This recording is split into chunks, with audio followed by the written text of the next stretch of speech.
questa seconda soirée sur la littérature franco-provençale. Comme disait de la Troco, un plaisir d'affronter ce test, ce rezzo d'emozioni che non porto in cicafua de l'elitezzo più classique de la lingua et l'ethnologie. Et là, quand même, une grosse valeur, au-delà de ce qu'est la valeur littéraire, qu'on peut quand même l'ethnologie de la langue et l'ethnologie de la civilisation. Nichardi Blanc la goutte, pour différentes raisons. Première baga avait la possibilité de pénétrer dans l'environnement de Grenoble. Et to peut chautre du travail que l'a fait le professeur Tuaillon, que les a continué d'un livre que va tant qu'il me le sert. Donc, au-delà de me le sert, ni quand même eu la chance de pouvoir prendre tout le travail que l'a fait le professeur Tuaillon. Ça peut dire que au-delà de me le sert, il a travaillé et donc l'introdouer est considéré de diffuser pas mal que les œuvres littéraires, on a beaucoup de travail que sont pas encore et tout reconnus puis que sempre sont des articles ou des bagues différentes et donc ni cerca de faire la synthèse de différentes bagues qu'elle a écrit le professeur Tuaillon et de révision qu'elle a fait à d'œuvres précédentes. Blanc la goutte è un personaggio interessante, come lo splocco, perché le un nom énigmatique, donc partant d'un nom que ne valait pas l'idée précise de l'identité individuelle. Ça n'est pas le surnom exactement, et les merci des tezzo che sono stati fatti à travers les siècles qui a poussé avec un certain nombre d'indications pour remonter fin un personnage en particulier. Blanc la goutte, donc il y a au XVIIIe siècle, venant d'une époque, le XVIIIe siècle, il y a la littérature, là, il y a surtout une valeur de célébration de la vie de la cour. Donc, il est bien important, près du luxe, près des aristocrates, de toute cette bague frivole. Et maintenant, tout ça, il y a une fois une œuvre, un trio extrêmement réaliste, qui s'intéresse il disait de Chelzor à la vie que se fiave Chelzor de le revue et de le Micho de Grenoble. La sua œuvre est faite essentiellement de 4 grosses œuvres. La première est de 1629, elle est l'épître. L'épître en vers au langage vulgaire de Grenoble sur les réjouissances qu'on y a faites pour la naissance de Monseigneur le Dauphin. Donc, comme vous dites, l'œuvre vient de l'ancienne époque, que partait de l'importance de la cour, donc de réjouissance pour la naissance du dauphin. Et en même temps, elle est en réalité un prétexte de l'auteur pour parler de bagues bien plus intimes. En réalité, cet épître, après vous lire quelques passages, est une lettre d'amour à la fin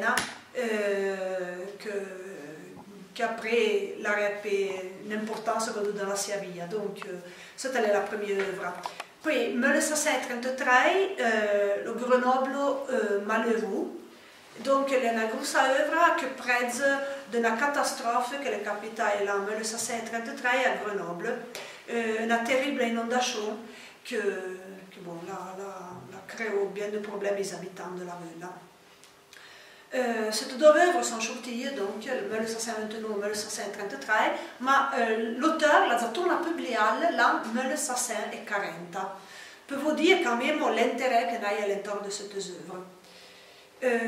1640 è la data della 30ª œuvre, le Zacchetti de la Comare. Zacchetti è come un patoué Zacchetti, donc si comprende in face de 4 comare. L'ena completa de quatre femmes qui prezzano di loro difficoltà a trovare des hommes per marier leurs filles. Et la quatrième œuvre, en 1941, la copie de la lettre écrite à Blanc Lagutta à un de ses amis pour préger toutes heures de la catastrophe de Grenoble. Donc, qui est Blanc Lagutta? Un nom qui inspire de curiosité.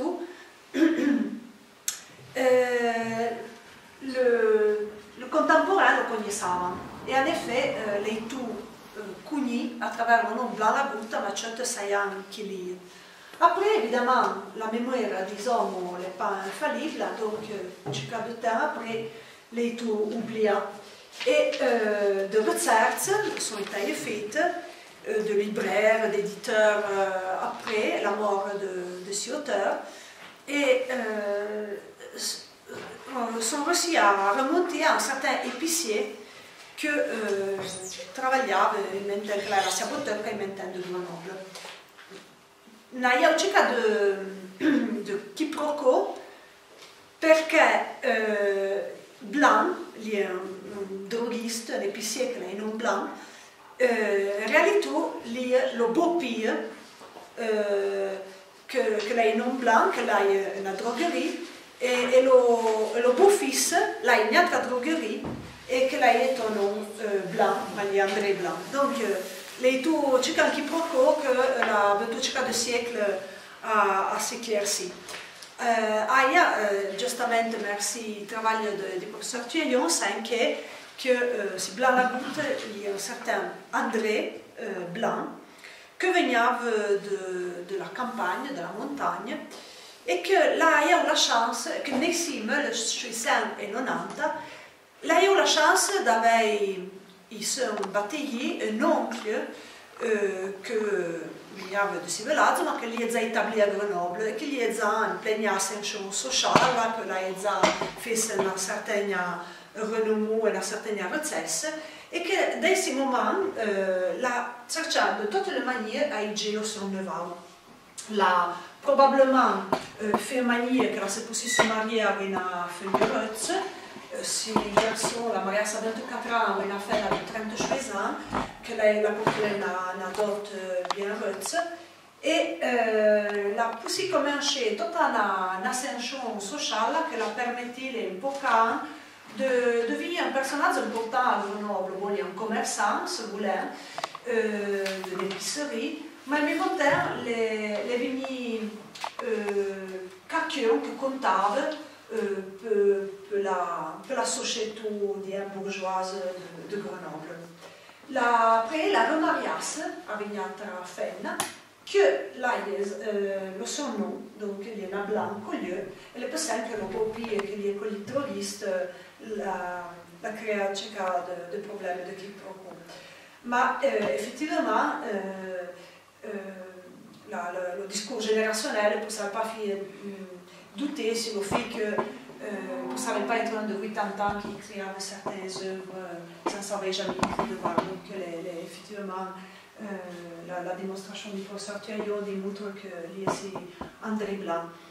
Et que perché lei una trentina d'anni, quasi 40 ans, quand elle a eu l'inondation de Grenoble, et la fait, donc, le sens que quand elle a écrit l'épître a stata fena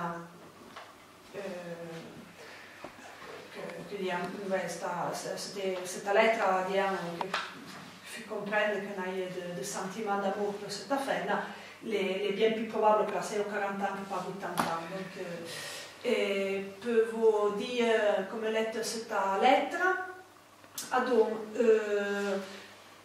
Champollion Figeac, qui a fait des textes dessus le patois, en 1909, écrit de cette lettre que cette pièce est une des meilleures de notre littérature indigène.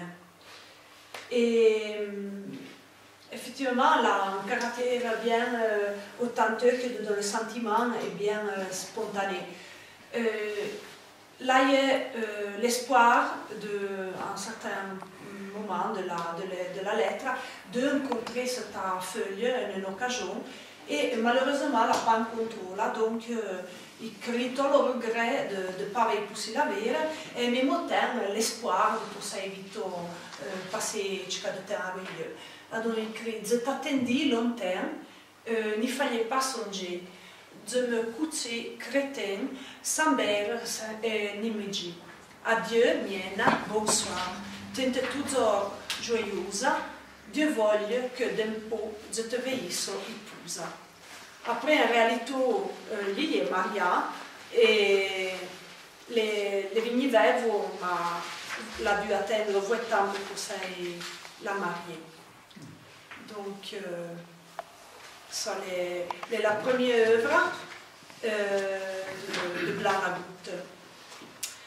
Comme vous diamo, dans cet aspect donc, de réjouissance pour la naissance du dauphin, et en même temps, dans cet aspect bien pas sentimental. En même temps, Blaragut près de la société fin du siècle, la société que vous savez bien, et Soseglia nous fait un rapprochement avec un autre auteur, de Grenoble, qui est nom Jean Millet, cite il commencement du Meule Schweisser. Donc, la sua œuvre est pratiquement 100 ans devant que celle de Blaragut. Jean Millet est un auteur bien apprécié à Grenoble à travers le siècle. Et à côté de d'autres œuvres qui sont voilà, d'autres genres, plus pittoresques, etc., la collie une attention à la société du siècle. Donc, une certaine critique sociale si le mœurs, bien le coutume de la société. Et par exemple, s'attaque bien i nobles à cette aristocratie basée sur l'aspect extérieur et le gentlemanly. Et donc dit, si les nobles ne sont que de cette manière, tous les caillons qui sont vêtus de cette manière sont nobles de tout temps. Et si les nobles ne sont pas faits de d'autres manières que comme ça, tu le caillon, donc tu le gadon, qui sont arbeliats de ces années, sont nobles de tous autres. Ce tableau-là, à Bondrée, se fait nommer grand noble, Grenoble, puisque le plus bel et habit, ils sont nobles. Penso che lo trovate sulla dernière page du paquet che ne vogliamo. Il y a anche la phrase, il y a anche la petite citation de Jean Millet.